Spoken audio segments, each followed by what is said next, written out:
I had this most ridiculous situation in a hotel.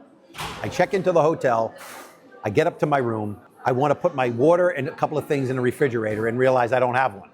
I have to drop off my luggage, go back downstairs, and I go to the front desk and I say to the guy who's looking at me, which, I had just checked in, by the way, there's no refrigerator in my room.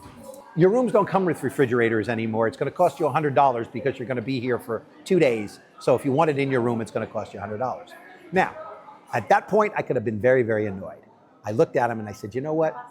I totally get it. You must have to say to people all day long that they can't have a refrigerator in their room.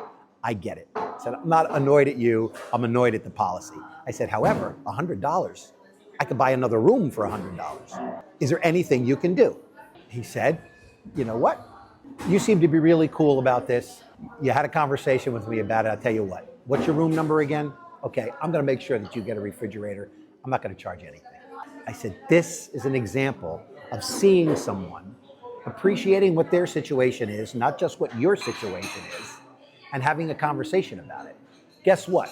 It turned a $100 charge, turned into a zero charge, made him feel like he was seen, made me happy. Everybody wins.